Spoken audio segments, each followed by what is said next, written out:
Good afternoon, and welcome to the Vail Resorts Fiscal Third Quarter 2026 Earnings Conference Call. Today's conference is being recorded.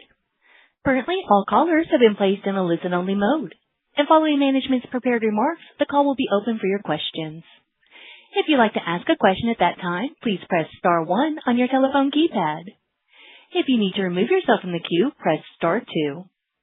To get as many questions as time permits, we ask you please limit yourself to one question and one follow-up.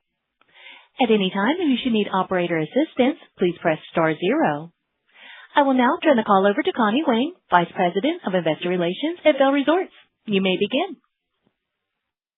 Thank you, operator. Good afternoon, everyone, and welcome to Vail Resorts Fiscal 2026 Third Quarter Earnings Conference Call.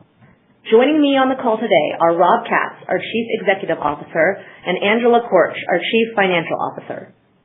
Before we begin, let me remind you that some information provided during this call may include forward-looking statements that are based on certain assumptions and are subject to a number of risks and uncertainties as described in our SEC filings, and actual future results may vary materially.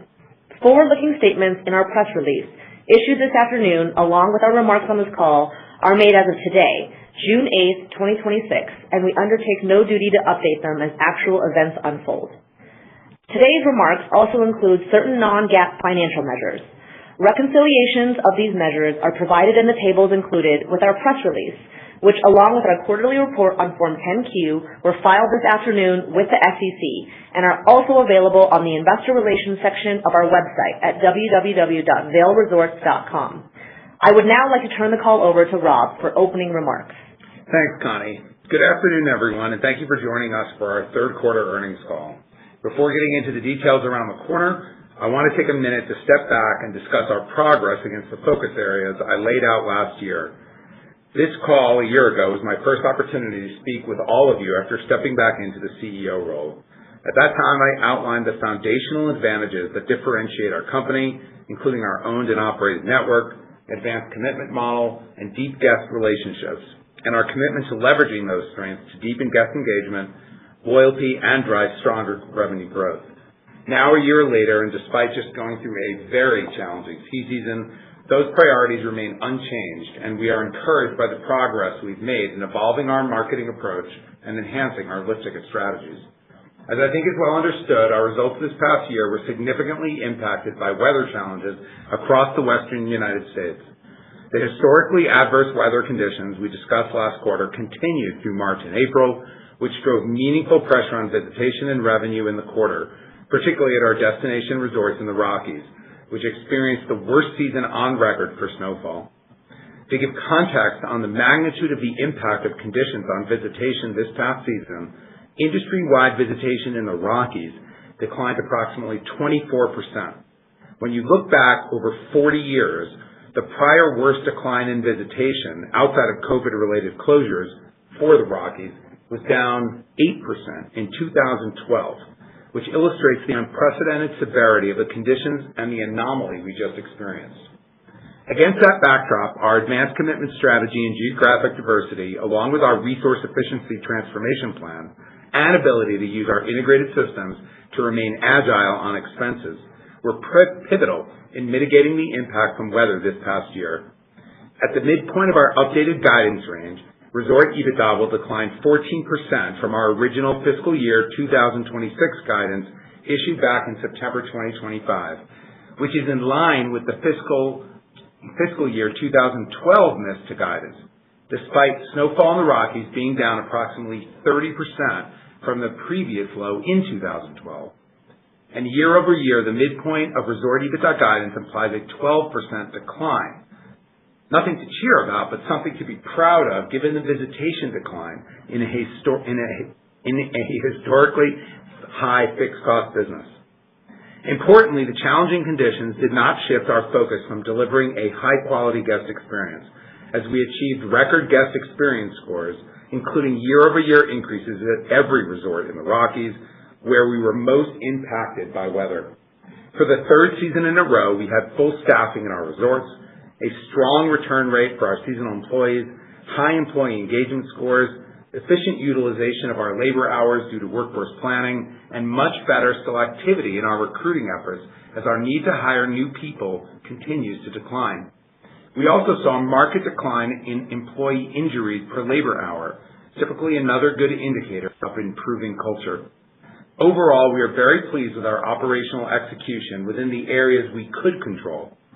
We are also encouraged by the positive proof points we're seeing across the key strategies we outlined heading into the season. Evolving our marketing approach, focusing on driving lift ticket visitation, and optimizing our pass product portfolio.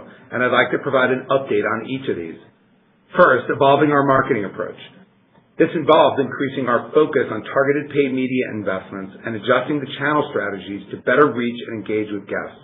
Heading into the season, we saw positive results from this shift in approach as we were able to improve the pass sales trend by 5 percentage points in the post-Labor Day selling period relative to the earlier selling period, which provided greater stability going into this past season.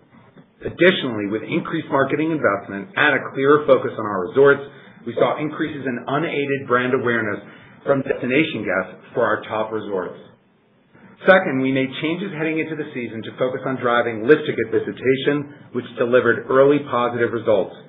We expanded our pass holder benefit program with Epic Friend tickets at a 50% discount and saw visitation from benefit tickets increase 10%, despite a decline in overall lift ticket visitation of 10%. In addition, we introduced super advanced lift tickets, which offered a 30% discount for purchases made a month in advance, which drove a 65% increase in tickets sold more than 28 days out. And we did not see evidence of material cannibalization of other advanced ticket products. Combined with our shift in marketing approach, these strategies drove meaningful outperformance relative to the U.S. industry in lift ticket visitation this past season, based on preliminary data, as we saw our U.S. lift tickets decline 12%, while the rest of the industry lift ticket visitation was down approximately 20%. And in the Rockies, our outperformance was even stronger. There's no doubt a portion of our outperformance was due to the destination nature of many of our resorts, which may do better than local resorts in a tough weather year. But even in the Northeast, which saw excellent conditions, we saw an increase in our lift ticket visits of 8% versus the rest of the industry down in it an estimated 8% in the Northeast. Finally, moving on to next season's pass sales, spring pass sales were down 10%, and sales dollars including tax were down 5%, which reflects softer demand following one of the worst ski seasons in history. While our overall pass sales decelerated in May from our April deadline, part of that was the timing of military sales, a portion of which got pulled forward into April due to us offering pass benefit tickets to military pass holders for the first time, and part was due to the timing of auto-renew charges. Excluding auto-renew and military, unit declines were very stable between the two selling periods. While we're clearly not satisfied with any decline in pass sales, the outcome is not necessarily surprising given the severity of the conditions we just experienced this past season and the massive growth we saw in pass sales in the previous 5 years, especially in our frequency products, which saw the biggest declines this past spring. Encouragingly, third-party data suggests that our spring pass performance meaningfully outpaced the broader industry, which we would attribute to all the new strategies we put in place for this year. Angela will cover additional details on the spring pass results, but we do believe, based on our own results and the broader market data, that a portion of the decline is likely due to delayed purchase decisions rather than reduced overall intent to ski next season, creating an opportunity for improved pass performance in the fall selling season and/or ultimately through in-season lift ticket purchases next year. Looking back over the past several decades, U.S. ski market data indicates that visitation typically fully recovers following a season with poor conditions if the subsequent season has normal conditions.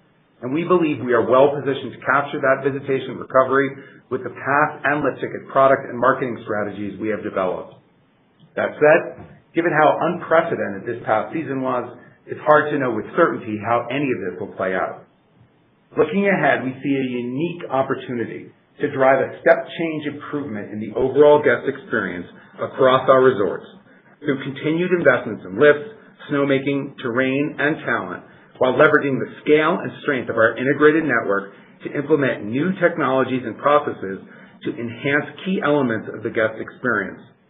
We are uniquely positioned to differentiate the guest experience as we have intentionally built a fully integrated, owned, and operated network of world-class destination and regional resorts, connected through our path and marketing ecosystem and supported by a unified data and technology platform.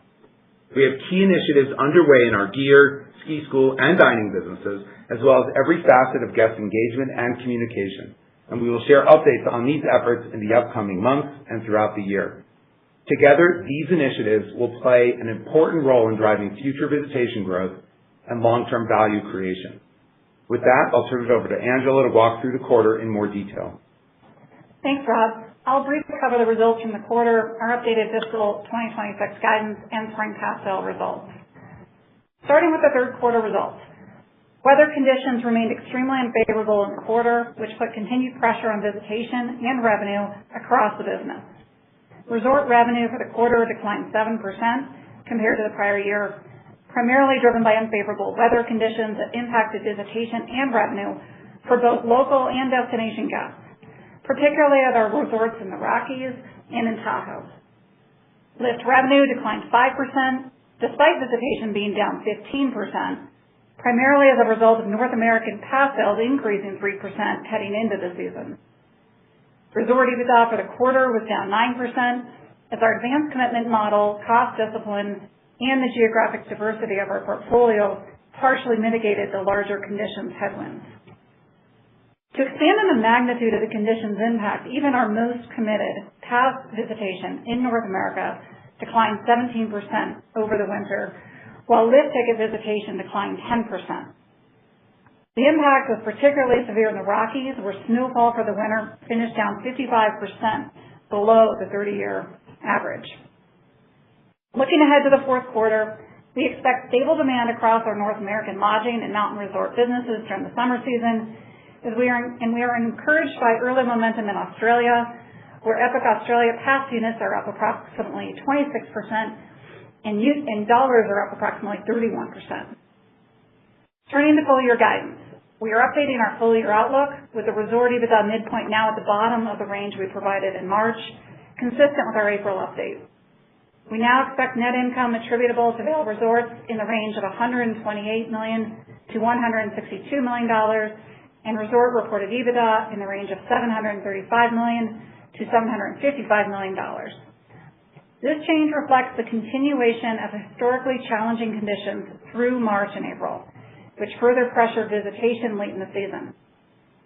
With the reduction in earnings, we now expect our cash taxes to be in the range of $75 million to $85 million. We remain on track to exceed our initial 2-year resource efficiency transformation plan of $100 million, as we expect to achieve $106 million of annualized efficiencies by the end of this year.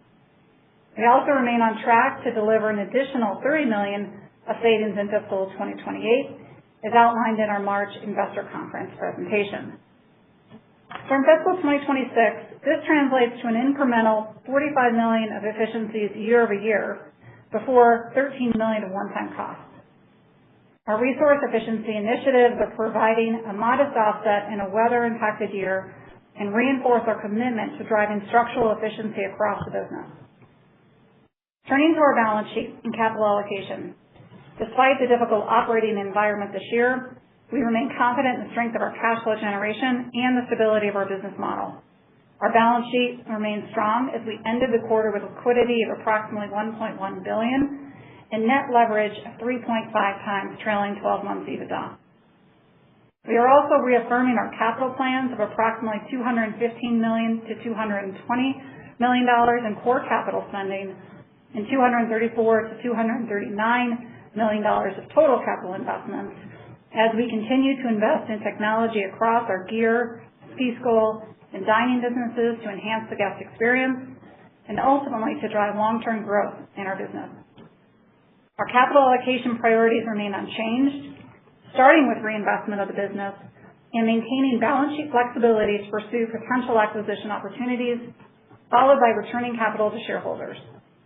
We maintain the quarterly dividend at $2.22 per share and will remain opportunistic on buybacks as evidenced by the repurchase of approximately $45 million of shares year to date.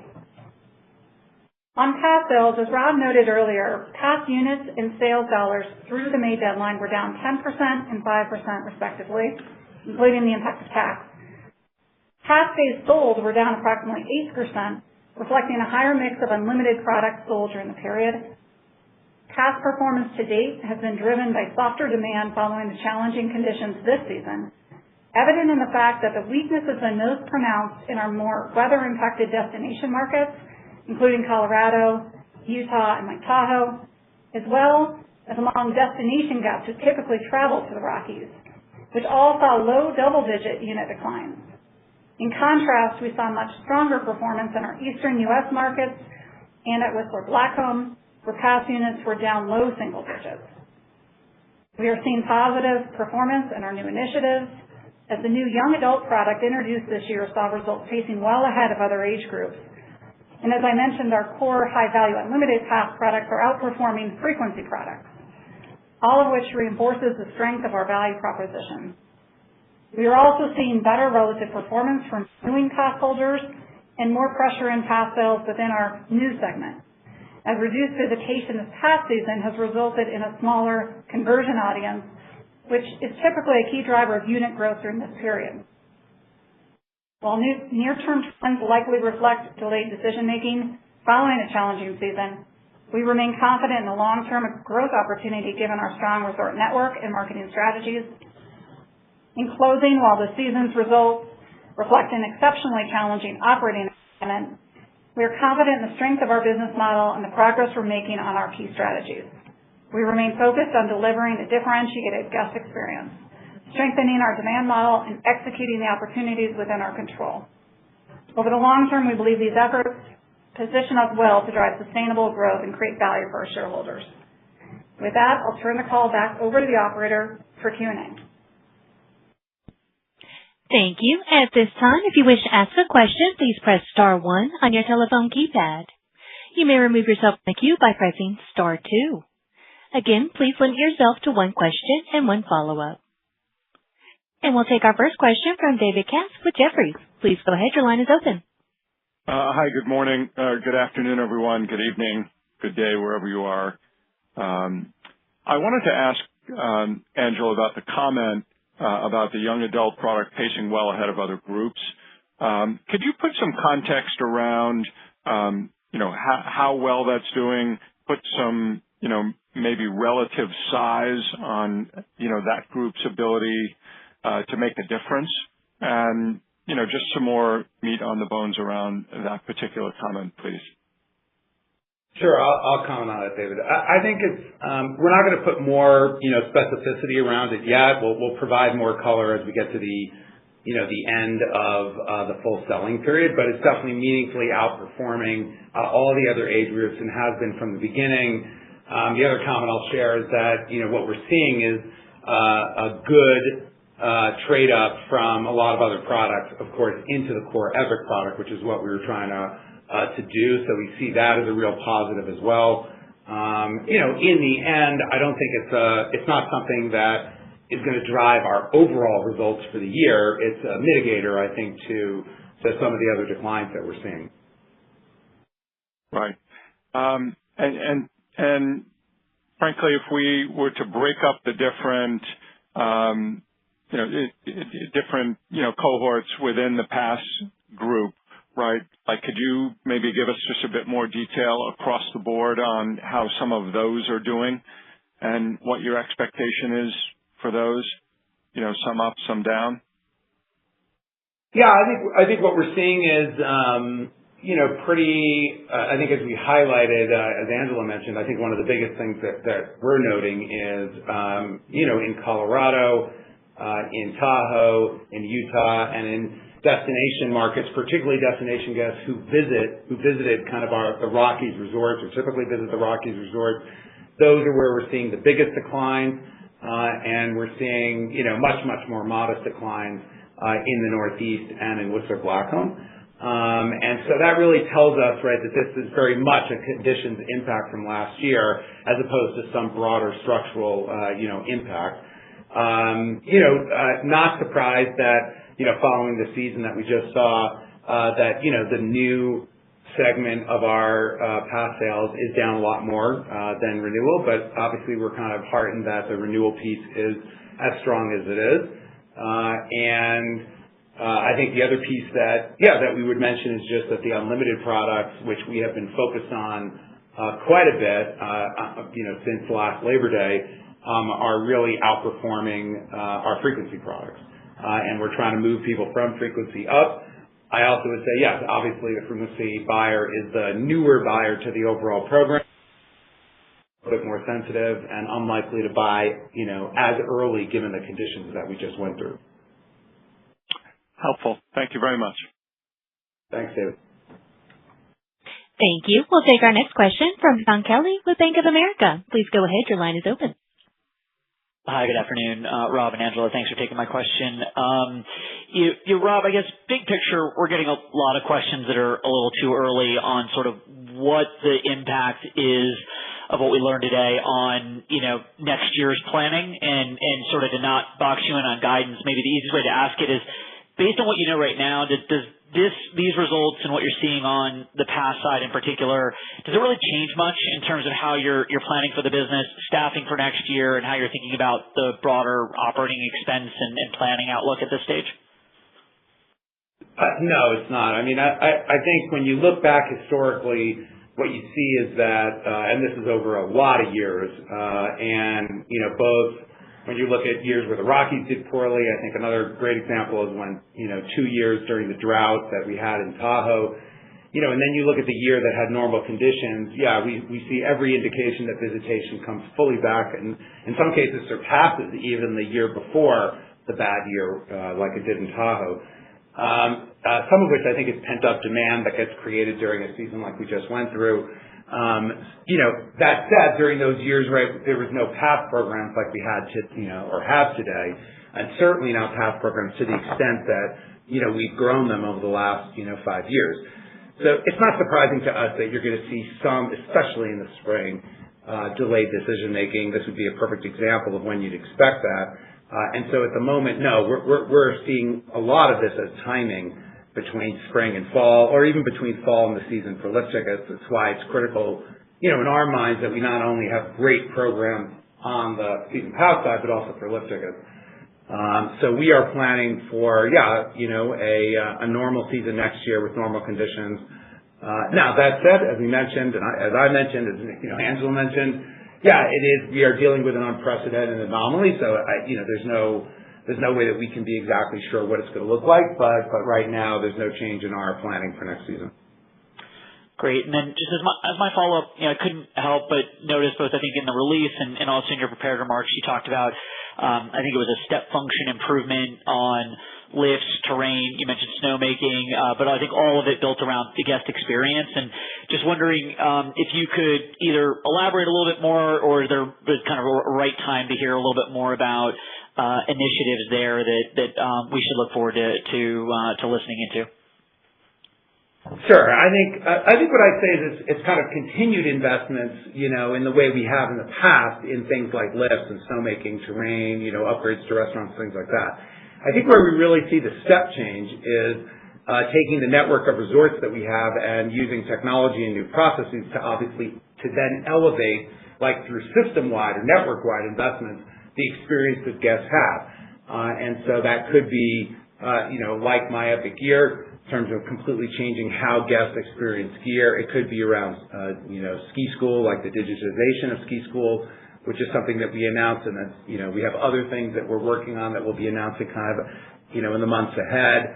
Same thing with food, other things we're looking at on food, new things that we're looking at on how we connect with guests, address guest feedback, how critical and impactful the app is to everybody.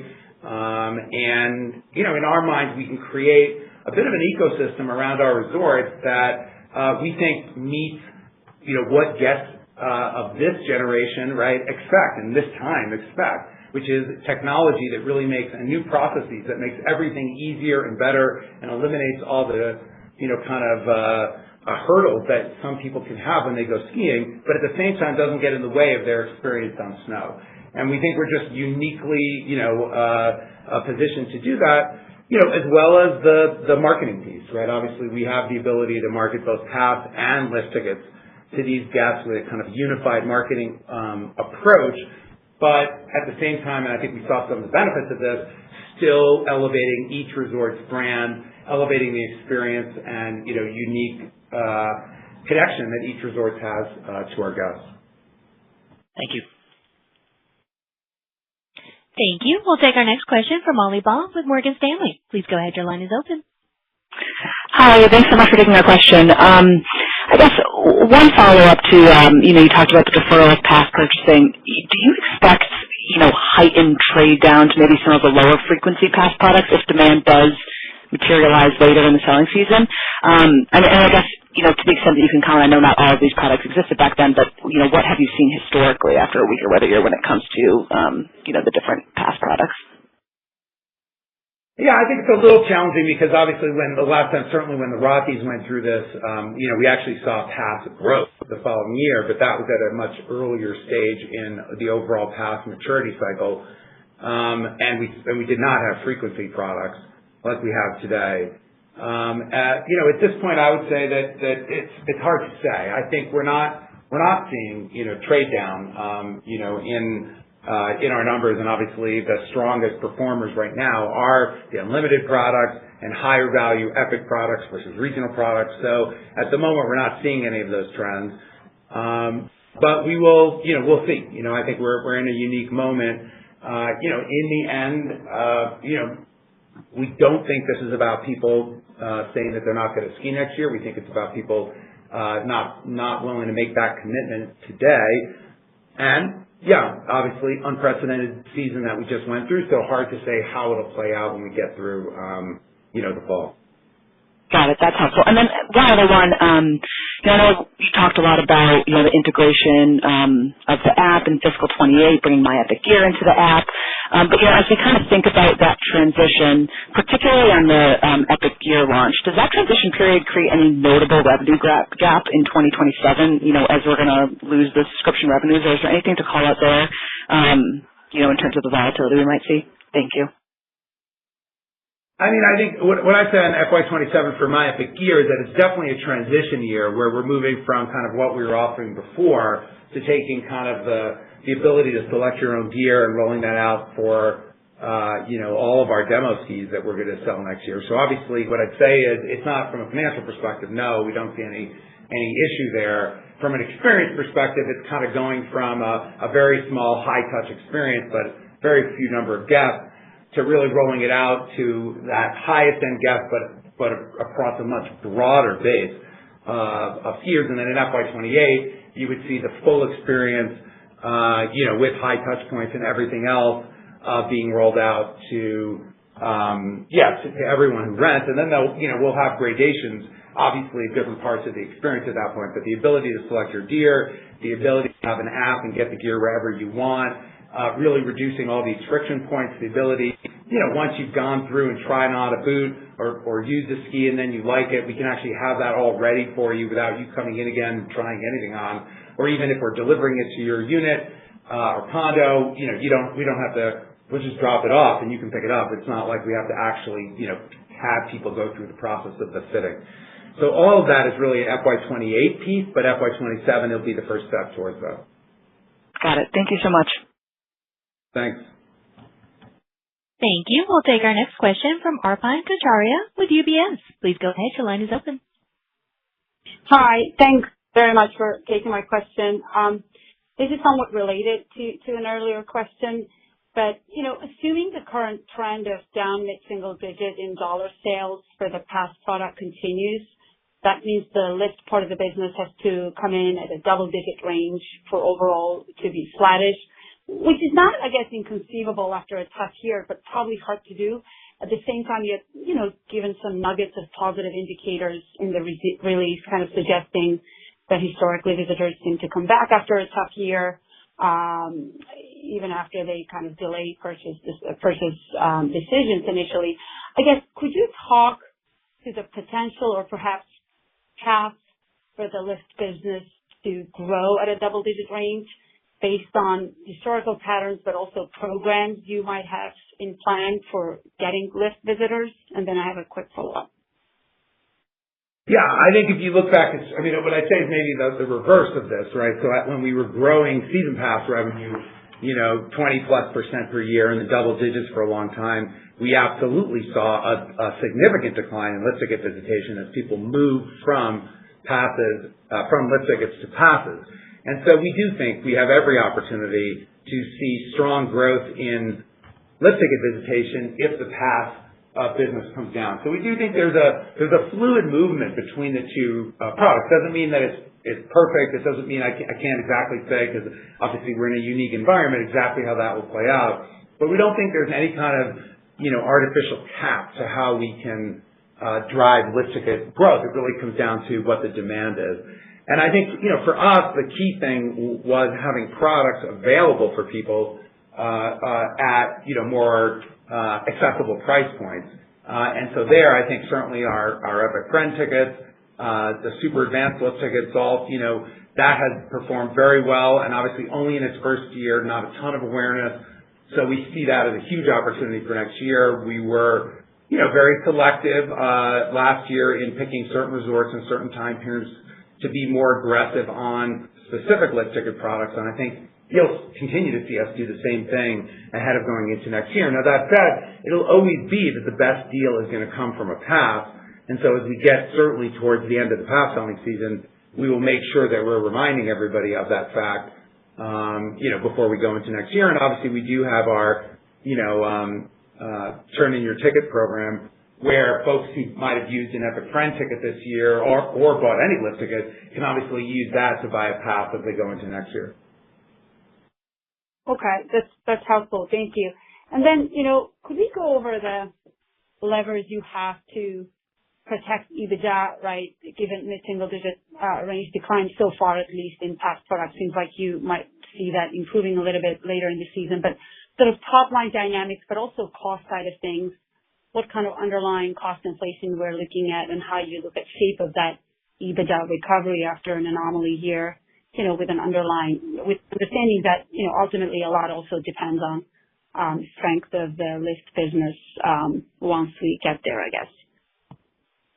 Yeah, well, first of all, we'll go into into FY27 with an opportunity to really see, right, the kind of run rate improvement in our resource efficiency transformation efforts, because obviously we're delivering on all of that for FY26, a portion of which is going to really roll into FY27. Then we'll have new initiatives that we'll be talking more about as we go forward. A portion, most of that will be FY28, but a portion of that will also hit FY27.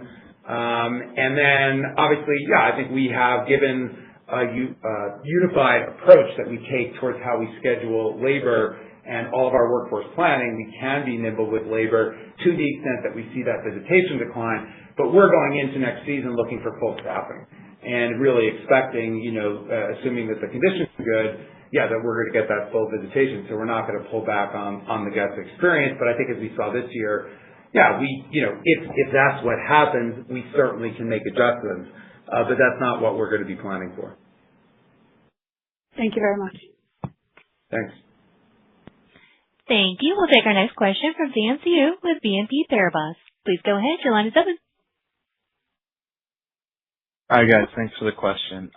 Maybe kind of continuing on to the past selling season, as you kind of go through the rest of the year or summer, like, how do you think, are you changing any of the maybe strategies or like marketing to kind of drive a little bit of an acceleration, or is it kind of using the same maybe like marketing approach as you have the last maybe couple months?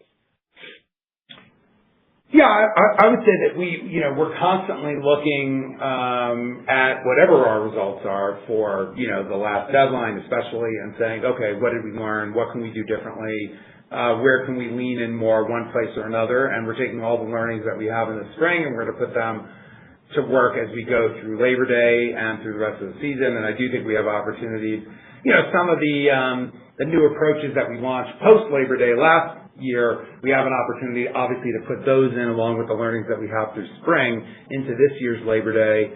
And yeah, we're in the midway, we tend not to make big product changes because we feel like, yeah, it's critical for everyone to be making decisions on the product set that we have, and important that the folks who buy earlier always get the best deal. We're not going to change from that.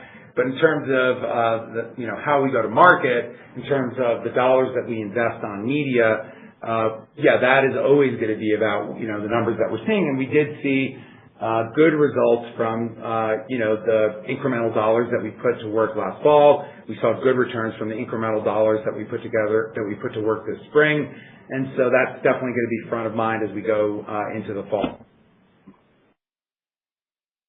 Okay, got it. Thanks. And then maybe continuing on to the question around the kind of lift or window ticket demand into next year. So as you mentioned, following a kind of challenging season, you might expect conditions to normalize and visitation to recover. And I guess if pass units are down a bit, and maybe then that means that lift window tickets are higher. I guess in a way that also creates a positive mixed effect where maybe the price per window ticket visit maybe is higher. Is that something we should be thinking about in terms of I guess the incrementality of window ticket visit into next year in terms of EBITDA? Yes, absolutely. And I would say it's important to remember that yes, we're down 10% units, 8% in days sold. After this ridiculously horrible winter, we're still so far ahead of where we've been in any previous bad season in terms of advance commitment in total. So if you think about how much advance commitment we have at this point in front of next year versus any year we've had historically, where we've had a bad season like this, no, we're well ahead. So actually, in some respects, we're in a much stronger position as we're thinking about next season, even though we had a bad year last year. And yes, there is the opportunity, if somebody is going to not buy a pass and is going to wait to buy a lift ticket, even at the lower prices that we're putting out for lift tickets, they're going to be paying more. And so that is absolutely our lift ticket, effective ticket price will go up. Our overall effective ticket price will go up as they move from pass to lift tickets. Now that said, that's not what we want. We still want people to be in the advanced commitment bucket, but yeah, we have to have every lever available to us. Great, thanks. Good luck. Thanks. Thank you. We'll take our next question from Jeff Stanchel with Stifel. Please go ahead. Your line is open. Hey, good afternoon, everyone. Thanks for taking our questions. Maybe starting off on pass sales. If we go back to this time last year, Rob, I think you talked to some resilience in purchasing behavior through Liberation Day and some of that shoppiness we were seeing back then in consumer sentiment. Obviously, weather is going to be the bigger impact so far this year. But just curious if you think that macro uncertainty may be, factoring in as well, if you look at trends so far this selling season. And then historically, can you just remind us, what do you typically see when gas and flight costs are higher? What sort of impact do you see to visitation behavior across the local and destination cohorts during the season? Yeah, sure. I mean, I'd say right now, tough to break out any kind of macro impact from the weather impact and by, the conditions impact from last year. And I think, based on some of the data we were talking about in terms of how Whistler is doing or the East versus other markets, definitely seems like this is much more of a conditions-driven, decline. I think, when you look back historically, obviously, the further you travel, the harder. So a lot of times you do see people, if they have an issue with the plane cost, they may drive. So we may see more, and stronger local visitation. At the same time, a lot of people won't go and, fly internationally to the extent that the cost of those flights are even higher. And obviously we're seeing some, cutback on some of the, European flights and things like that. Asia. So ultimately that could help the overall destination, the U.S. destination, North American destination business here. So I think we, our business provides a natural hedge of sorts, I think, in tougher economic times, because of how core, kind of skiing is and the kind of recreation component of our business. It's not all just vacation spend. But in the end, right now, I think, it's hard to say what the overall economic environment will be next year. And so we're focused much more on the kind of unique situation we're dealing with, rather than the overall economic environment right now. That's great. And then you actually, I think you touched on this a little bit, but, as a corollary, a question that we get from investors all the time is, sort of how much impact that the transatlantic or transpacific outbound skier travel is having on visitation, just given that value proposition and what seems to be a lot of word of mouth marketing benefit over the last, call it, 2 or 3 years. Rob, I'm curious, when you look at the data, how material do you think this trend truly is versus just more of a narrative thing? And if it is material, is there, obviously flight costs and things of that are going to help you if they stay where they are, but from more in terms of the levers that you can pull, is there any opportunity within the marketing strategy or otherwise to sort of go after this lapsed guest base that's sort of opted for international?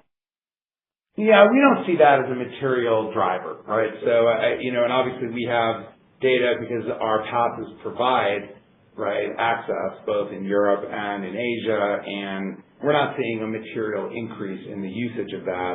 I think in unique locations, yes, it can be meaningful to a resort in Europe or Asia's U.S. business. They can see a real increase, but in terms of the overall visitation that's happening in the kind of North American ski industry, no, I don't think it's material either way.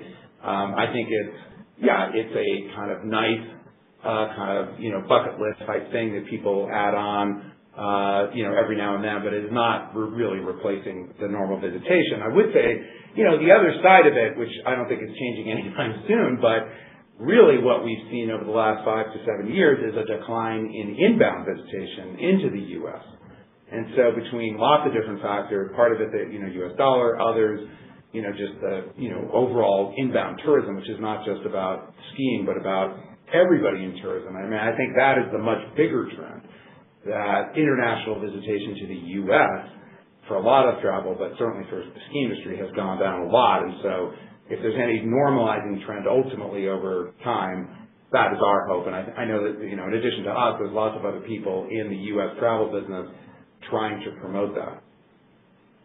Thanks very much. Thanks.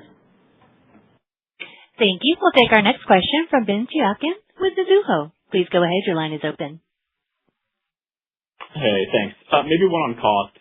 Midpoint of the new guide implies EBITDA down 12 with a cost base of just over $2 billion. As we think about next season, other than inflation, how should we think about the flow-through of any incremental revenues? And then separately, are there any moving parts you would flag? I guess, for example, were there any one-time areas you pulled back this year we should consider that need to come back as revenue presumably returns? Thanks. Yeah, thanks for the question. I think the biggest piece to think about is there's obviously a variable component that we had this year of where we were able to, manage to the demand levels and the revenue. That, of course, would come back with revenue, as you would expect, outside of just kind of inflation on our base operating costs. And then, as Rob mentioned, we have the year-over-year benefit going the other way on our resource efficiency transformation. Expect to be at that $106 million relative to about, we were at the 82 cumulative point this year. So you'll see a year-over-year benefit from that. Outside of that, it's really other things that just normally track with performance, things like our performance management compensation that you should think about will return, obviously, in a normal environment next year. I guess maybe following up on that, I guess you were referring to variable cost components associated with visitation. And then right, or just overall on revenue. Say that again? Yes, the variable costs that go with the revenue, right? Things like credit card fees and taxes and all of those types of things that go with the revenue that we, would expect to come back with visitation returning. Okay. And then maybe just one from a modeling perspective. I think this year saw what presumably is elevated effective ticket price. I assume that's basically just from season pass dollars juxtaposed against lower visitation from weather. I guess, am I thinking about this correctly? And is there any way you could help us quantify this drag next season, and then any other offsets you would consider? Thanks. Yeah, you're correct. The effective ticket price this year, when we have Pass Visitation in North America down 17%, but obviously has the revenue locked in, that is having a very large impact on effective ticket price overall. So what I would do is I would separate out the Pass revenue piece from the lift ticket piece to really get more of a comparative of what you would expect in terms of the pricing change year over year versus just the visitation impact from this current season. Thanks. Thank you. We'll take our next question from Anthony Bondio with Wells Fargo. Please go ahead. Your line is open. Yeah. Hey, guys. Thanks for taking my question. I just wanted to ask about Pass trends versus peers. I think you mentioned Pass sales are outperforming others in the industry. So can you just dig into that a little bit? Just anything to frame the magnitude there and the different drivers of that delta? Yeah, it's hard for us to, obviously there's not perfect information on that since we're the only one that's publicly reporting, but we're basing that on just, some third-party entities that try and track transaction volume and other things in the marketplace. So it's hard to speak with a lot of precision on any of it, but to the extent, that we are outperforming, we do think it's from all the things that we did going into this pass selling season, which is, we're spending more on media. We have the young adult pass, which we think was really priced well. We also think the message of that young adult pass was a really strong message for us as we went through this season. We also just, leaned into completely new marketing tactics and approaches than we had last spring. And because a lot of the new things that we started doing really were last fall. And so we feel like that helped as well. We had a really strong year in terms of guest, experience at our resorts, even with, I think the down, snowfall and conditions that were tough. I think there was a sense broadly that on the things we could control this season, I think we did really well. I certainly feel that way, and I think a lot of our guests feel that way, and I think that gives confidence, that as we go into next season, that we will, of course, put everything we have into making it the absolute best season possible. Got it. That's helpful. And then just maybe on M&A, can you just talk about what you're seeing out there from an M&A perspective, maybe how the abnormally poor season might be influencing decision-making from operators that might be looking to sell assets? Yeah, I'm not going to comment on M&A. I never do, but in terms of specificity, but I would say, historically, I have not seen situations where down either economic years or down, snow years, trigger people to immediately sell. I think everybody feels like no one wants to be selling in a down year. I think sometimes it reminds people, though, that you can have these tough years. And so sometimes, the year after, even 2 years after, right, there's a different mindset of ownership. Obviously a lot of resorts have transacted in North America over the last, couple of decades. So a lot of the folks that are still owning resorts, I think, are doing so because this is a long-term family commitment that they have. So whether, a year like this is going to impact them is kind of unclear. Thanks so much, guys. Thanks. Thank you. We'll take our next question from Patrick Scholes with Truist Securities. Please go ahead. Your line is open. Hi, good afternoon, Rob, Angela, and everyone. Can you just talk a little bit more about this, I believe, a new inclusion of a KPI called days sold, and certainly it comes with a footnote on it about some metrics in there. Talk a little bit about why including that now. I assume it has to do with the prevalence of frequency products, but a little bit more color on that, and anything else we should be thinking about when watching that KPI specifically. Thank you.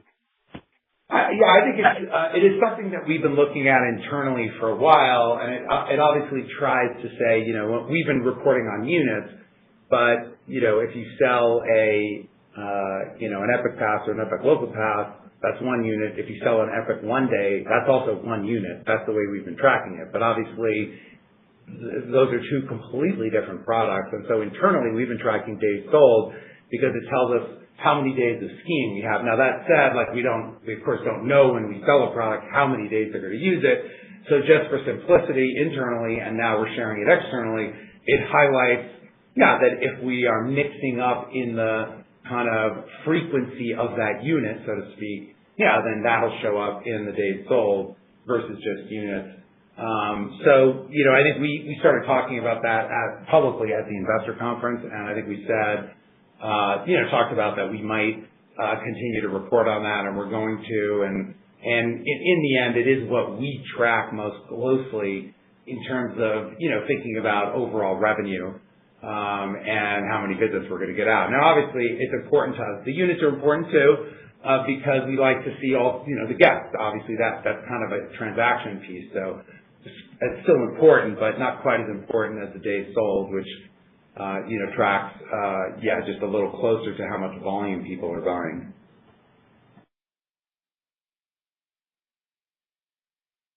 Thank you. Thank you. We'll take our next question from Brandt Montour with Barclays. Please go ahead. Your line is open. Hi, everybody. Good afternoon, and thanks for taking my questions. So, Rob, you mentioned the Turn-In Ticket program, the Epic Buddy Ticket program, and I apologize if I missed this, but how are those programs being utilized so far? Is it in line with your underwriting, better or worse? And just given the nature of those products and who owns those options, is there an obvious characteristic as to when you think they would turn them in to buy the pass throughout, the cycle here? I guess what I'd say is, they're it's kind of early, because a lot of that is gonna, we think probably happens later. But right now, we're seeing, improvements in both, the Turn-In Ticket categories across the board. But obviously, ultimately, we need to see how it goes out through the remainder of the season, because the selling season for passes. So it's a little early to say. And both of those programs performed really well from our standpoint on a relative basis, but obviously we didn't see the full benefit of them because, of course, overall visitation was lower and we had serious headwinds with conditions. But on a relative basis to other lift ticket products, they did well.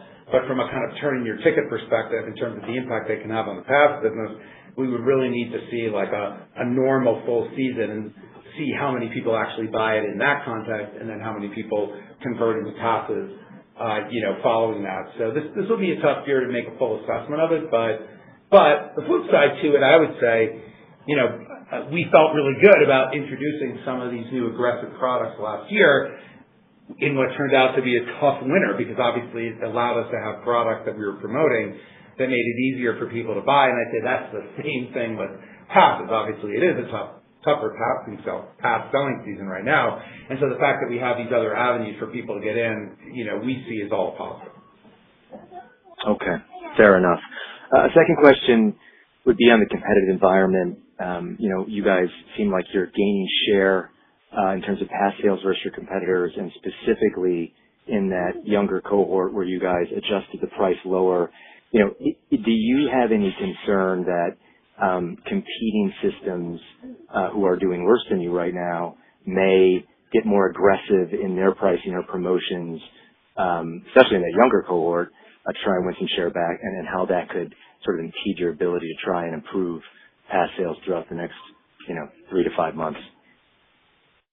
Yeah, what I said, it's hard, of course, I have no idea, right? It's hard to know, and I think we take our approach. It's part of it. There's a little bit of competitive dynamic that we're looking at there, but part of it, I think, as we shared in the investor conference, was we looked at how much we increased pass pricing over the last 4 years in both adult and young adult, and what we realized was in the adult category, actually we did quite well on that, but in the young adult category we didn't, and so in a way this is almost like a rollback of some of the increases that we took before. Look, I think one of the benefits we have, and again, I have no idea how other people are going to make pricing decisions, and that's obviously on them. But one of the benefits we have here is that because we own all of our resorts and have only limited partners, when we increase or decrease price, we're not constrained by the relationship that we have with the partners, or how we're paying them or not paying them, or how we're spending on media or not. I mean, all of those things are easier. We also get the benefit of ancillary, right, in all of our resorts, not just in the owned resorts, or a limited number of resorts on the pass. So to the extent that we're being more aggressive with young adults, no matter where they ski, largely in our North American network, we're getting the benefit of that full 100% of lift revenue. Plus, we're also getting the benefit of everything they spend on the mountain. So, I can see how that makes it a little bit trickier if you don't have that setup. And I think the same is true, right, for all these other things that we're doing as we move back and forth between pass and lift tickets, is we're doing this in a very holistic manner. It can be harder to do when, it's a little bit more balkanized. So for us, in the end, we're not really in a reactive mode at all. We're really in a how do we optimize, and I think we said that when I first came in. We were looking to optimize our pass portfolio and make decisions that were pretty independent of what others were doing. Great. Thanks for the thoughts, Rob. Thanks. Thank you. This concludes the Q&A portion of today's call. I would like to now turn the call back over to Rob Katz for closing remarks. Thank you. While this year presented weather challenges and tougher financial results, it also sharpened our focus and reinforce the work we're doing to address the end-to-end guest experience, from marketing to product to the entire on-mountain experience. On that point, I want to thank our frontline teams for their unwavering dedication throughout this exceptionally challenging season. As we look ahead, we built an integrated network and platform that positions us to deliver a consistent, differentiated guest experience, strengthen loyalty, and drive long-term growth. This network allows us to deliver a more consistent experience at every touch point at scale, which remains the heart of everything we do, and I'm confident will drive us to the next phase of our growth. Thank you all for your time today. Thank you. This concludes today's Vail Resorts Fiscal Third Quarter 2026 Earnings Conference Call and Webcast. You may disconnect your lines at this time and have a wonderful day.